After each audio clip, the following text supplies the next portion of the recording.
Today, we welcome to Global Citizenship Education interview series Edward Vickers. Professor Vickers is the UNESCO Chair in Education for Peace, Social Justice, and Global Citizenship at Kyushu University in Japan, and President of the Comparative Education Society of Asia. He researches the history and politics of education in contemporary Asia, especially in Chinese societies, the PRC, Hong Kong, and Taiwan. He also researches the politics of conflict-related heritage in East Asia, and his books include Education and Society in Post-Mao China, 2017, with Zeng Xiaodong, Constructing Modern Asian Citizenship, 2015, with Krishna Kumar, and Remembering Asia's World War II, 2019, with Mark Forst and Daniel Schumacher. He co-chaired the working group on context for the UNESCO report Reimagining Education 2022 and coordinated by the UNESCO Mahatma Gandhi Institute in New Delhi, India. Very interesting projects, and there is a lot of discussion on what you're doing, Edward, and I want to welcome you to Global Citizenship Education interview series. It's really a great pleasure to have you here. Well, thanks very much for having me on. All my international guests here would go through a straightforward question. The first question is, what is, in your opinion, global citizenship education, and what is a global citizen? Yeah, well, I don't think there's a simple answer to that. I mean, my view is that what global citizenship should mean and what global citizenship education should aim for is basically a dilution of the sorts of tribalism that education systems by default usually cultivate and that seem to govern, the way that unfortunately most of us around the world approach our lives most of the time. So rather than saying what global citizenship or global citizenship education is, I think I'm perhaps more focused on what it isn't or what it's seeking to combat. And in a word, that's tribalism. Right. What do you mean by tribalism? Well, I mean, basically prioritizing one's identity with a group, whether that be, your identity as Japanese, or your identity as someone from Kyushu, or your identity as a fanatical supporter of Manchester United Football Club, God forbid. Prioritizing those sort of sectional identities over your identity as a human being. Right. So basically, I think global citizenship education, perhaps it's a bit of a sort of banal platitude to say this, but it should prioritize developing people's identity as, a member of the human race over and above all of those other identities that we may have and that we may have some good reasons for valuing. Right. So you're talking about the connection between, for example, the local and the global. How do you see this relationship? Because oftentimes one of the core critiques that scholars, educators would advance when the discussion goes on global citizenship education is the fact that the word global sort of forgets the preciousness of the local. Although, of course, many other scholars, including myself, would really emphasize the importance of the local within the notion of global citizenship education. So developing an interest in local issues and developing interest in global issues. There is an interconnectedness there, right? Well, I think any meaningful idea of global citizenship or global citizenship education has to involve a kind of layered conception of identity. So, as you say, as I was saying, countering tribalism means, for me, countering a sort of zero-sum idea of identity. An idea that says you're either this or that, and that sees identity as just one homogenous quality. Whereas, as you said, identity doesn't work like that.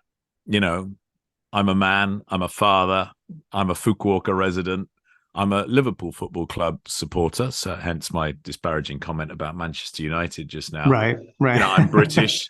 I'm a Hong Kong permanent resident. You know, I have, you know, and I'm a human being, but I have all of these identities, and none of them is mutually exclusive, or shouldn't be. Yeah. So, but I mean, a lot of the discussion of global citizenship and global citizenship education, I think you'll probably agree, is rather abstract.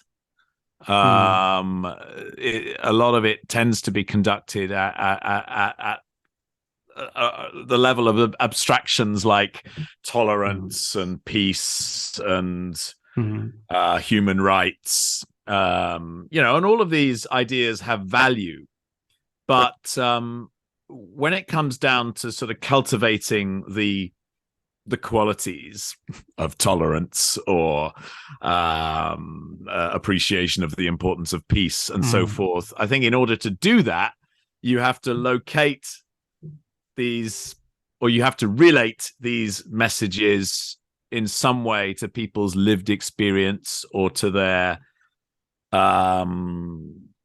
awareness of the situation of their local, national, and regional community. So I think it's often more realistic or more meaningful to think about how we can go about constructing a sense of, you know, transnational identity within a particular region, rather than, you know, global citizenship more generally.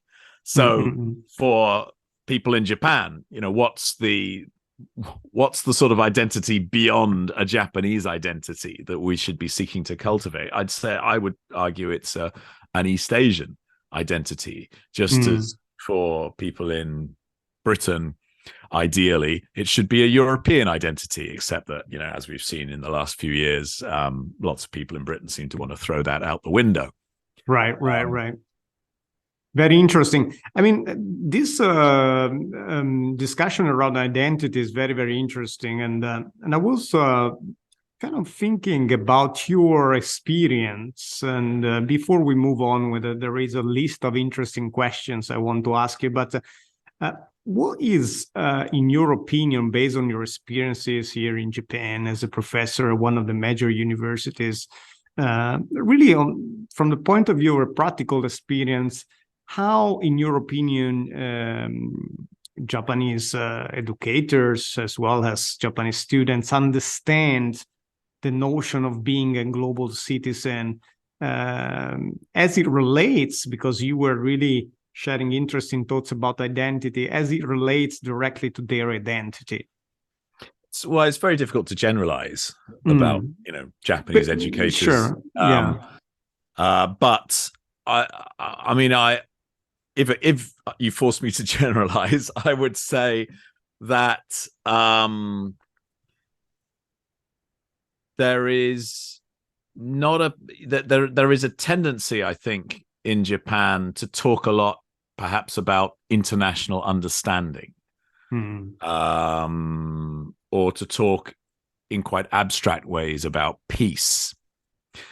But if we take the concept of international understanding, for example, internationalism, at least in the form that you often find it here in Japan, is very strongly premised on the nation. So your starting point in discussing internationalism is actually nationalism. So we start with an idea of what Japaneseness is, and then, you know, view the world beyond Japan as a world of similarly sort of homogenous and totalizing national units. And you know, rather than seeing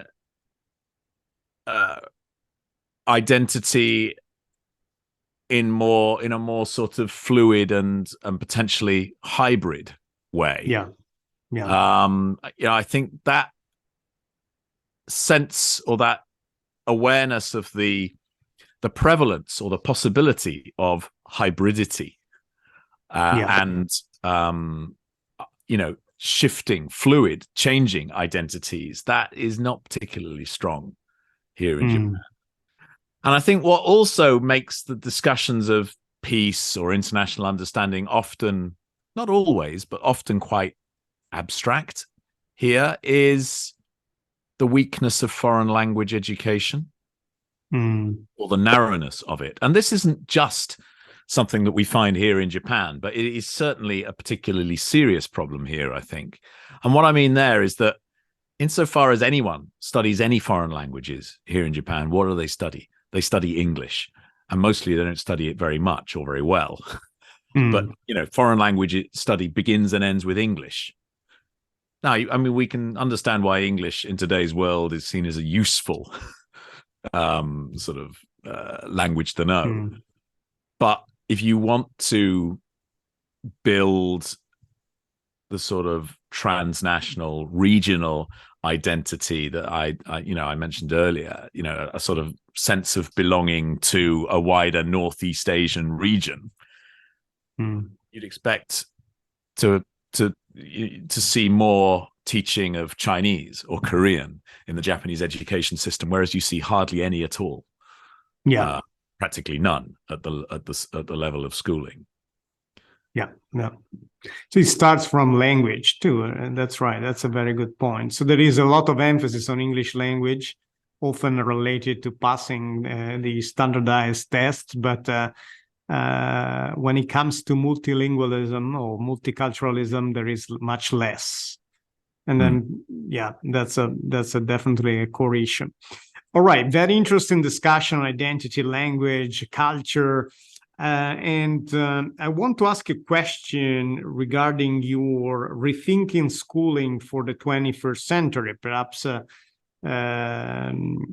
related to our discussion, the state of education for peace, sustainable development, and global citizenship in Asia. Can you expand a little bit on this very interesting project?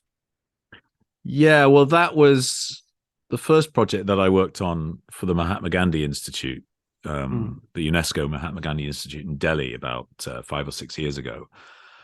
And the purpose of that project really was to assess how far education systems, meaning schooling systems around Asia, were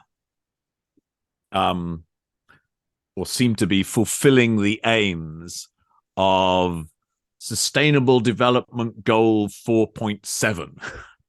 So SDG 4 is to do with education. The goal 4.7 is to do with promoting education for quality education. 4.7 is to do with really sort of values education, basically. Education for peace, sustainable development, and global citizenship. Yeah, I mean, I'm not going to read out the whole thing because it's because we know it too well. So basically we were assessing education policies and school curricula around Asia in the light of that goal. And what we concluded was that basically the picture across most of Asia is not particularly great. So there's a high prevalence of sort of nationalist premises or nationalist ideas in school curricula right across Asia. I mean, not quite to the same degree in every society, but in general, that's the picture. And what goes together with the sort of strength of nationalist ideology often is a highly instrumentalist vision of the purposes of schooling. And this relates to some extent to what we were just talking about, when it comes to language education. So why is English prioritized, for example, here in Japan, effectively to the exclusion of any other languages? Well, because English is seen as a vehicle for technology transfer. English is valued primarily for quite narrowly economic reasons, I think. I mean, you cannot entirely, of course, detach the economic utility of English from a history of Anglo-American imperialism, global dominance, and so forth. But I mean, here and now in Japan today, why is English valued to the extent that it is valued within government, within the education system? Because it's seen as the language that is most useful for technology transfer and economic growth. Whereas, and definitely useful for the job market as well. So but that's also an instrumental purpose, of course. Neoliberal idea of kind of tying all the educational initiatives to the job market, international job market. That's another big discussion. Yeah, but in terms of sort of building an understanding of neighboring societies in Northeast Asia, or reinforcing a sense of shared identity with Koreans and Chinese, I think English is, I wouldn't say it's of no use whatsoever, but it's of very limited use or relevance to those sorts of objectives. And that is a reflection of a very sort of utilitarian, instrumentalist, economistic vision of the purposes of education. Now, this isn't, of course, something that's unique to East Asia or to Asia more generally. It's something that we find in many societies around the world, but it's something that I think is pretty strong right throughout Asia for reasons partly actually connected to the legacy of colonialism and to the priority that post-colonial governing elites, and as well as governing elites in societies like China or Japan, which are sort of fall between the categories of colonized and colonizing, nonetheless, in societies where certainly elites have been for many decades conditioned to see the world in terms of a sort of Darwinian competition, that I think tends to promote or sustain a very instrumentalist and in many Anglocentric. Well, no, I wasn't going to say Anglocentric.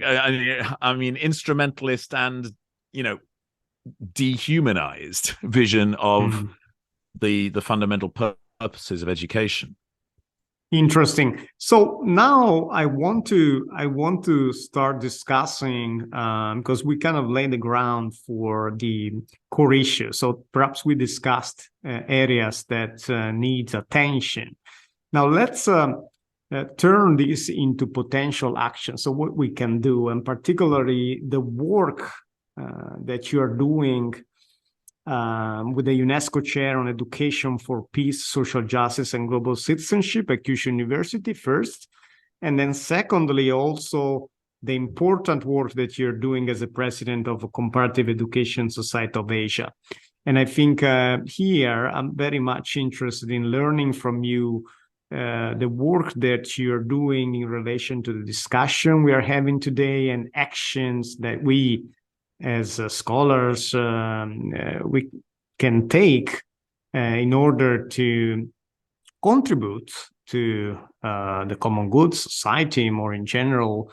So it's interesting to link this discussion in terms of concrete actions, projects that you are advancing, vision that you have for the future. Yeah, well, thanks. Yeah, I mean, there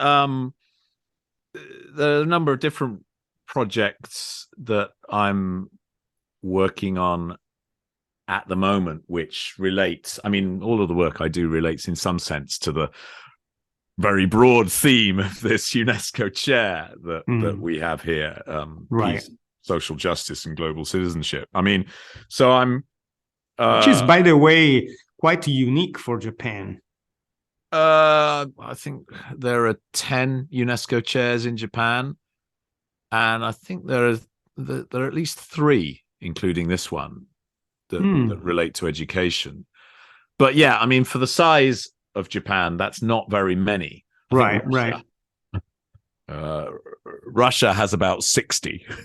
Here in Japan, particularly with the focus on education for peace, social justice, and global citizenship, you are advancing a specific work on these three areas, which are quite important. Well, it's an interesting question. Perhaps it's a separate question as to why Japan doesn't have more of these UNESCO chairs, or why it doesn't have more in related areas to ours. And I think basically that also comes down to language. I mean, what do you need to do in order to get a UNESCO chair? You basically need to fill in a fairly lengthy application form, right, which sort of provides a narrative of the research you're doing and the networks that you have. But that all has to be done in English. And that's obviously a difficulty, not just in Japan, but in societies where proficiency in English is not so widespread.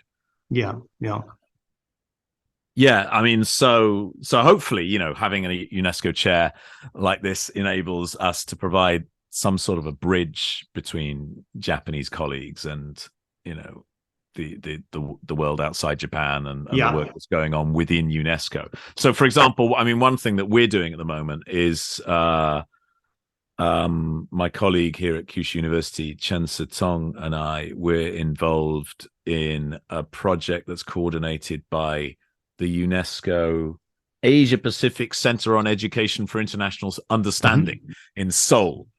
In APCU. APCU, yeah. They are coordinating a project that's aiming to develop common curricular guidelines for peace education in Northeast Asia. And this basically involves a number of partners from Japan, Korea, and China.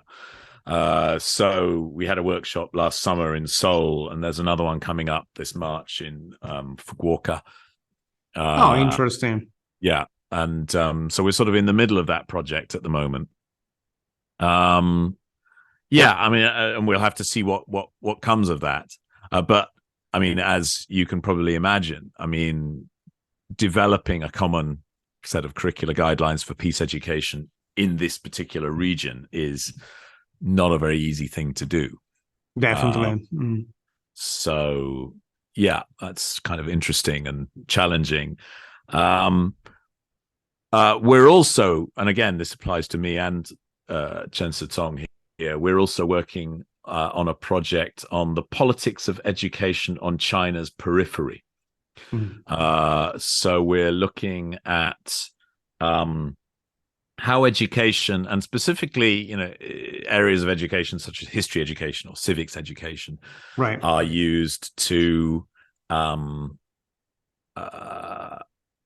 legitimate the claims of the state to people's loyalty on the geographic periphery of China, but also on the social periphery. So we're also looking at areas such as the situation of migrant workers in Chinese society, which of course is a majoration, very much an issue of social justice on the margins of Chinese society. My work sort of also straddles the divide between education and public history or heritage.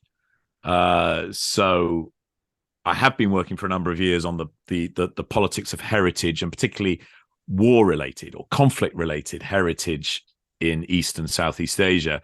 And more recently, with a friend at University College London, Mark Frost, he's leading a project now looking at the politics of conflict-related heritage, or living with the heritage of violence in Sri Lanka.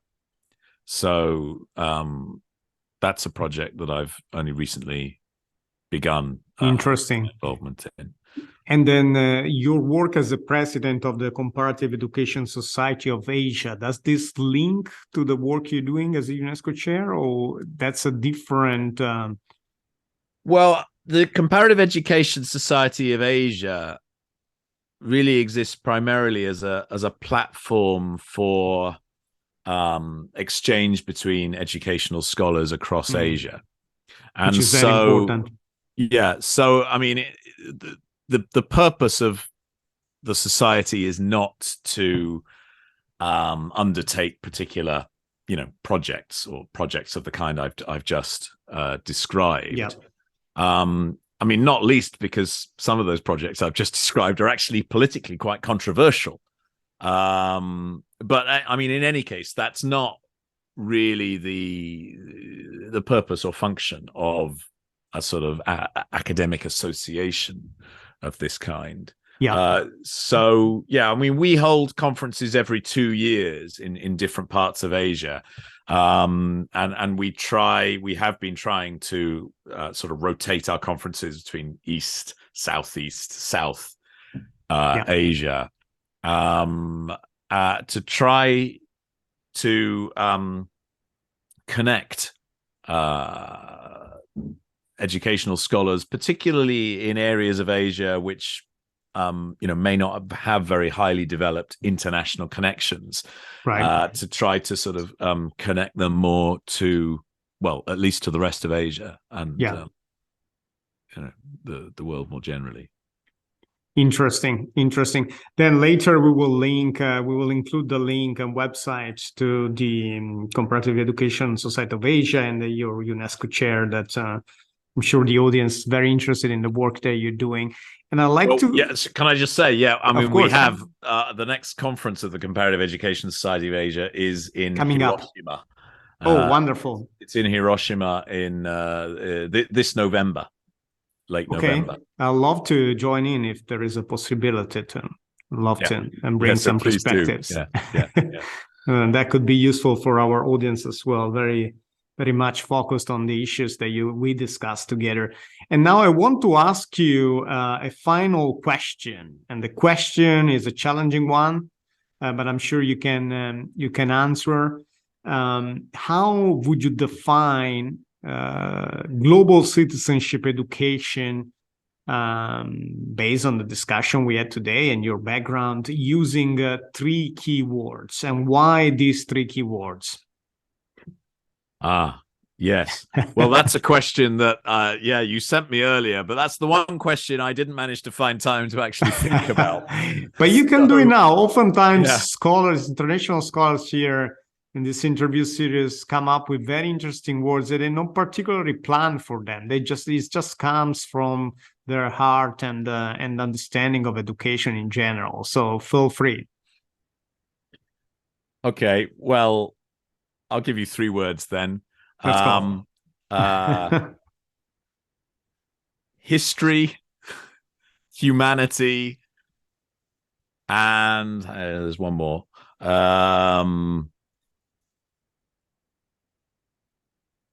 Identity.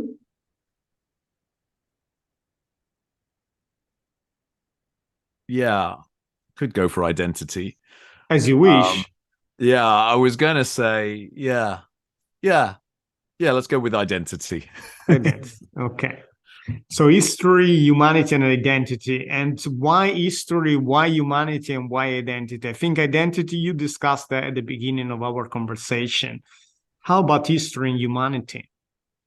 Well, I think any form of citizenship, global, national, local, whatever, and by the same token, identity. I mean, citizenship really is a form of identity. Inevitably is grounded in some sort of consciousness of history. Yeah.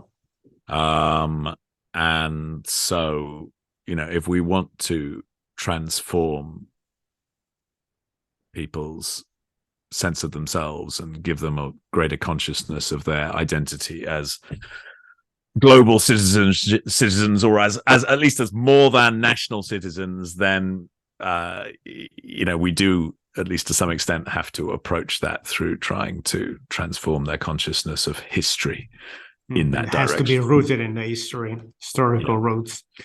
Yeah. All right.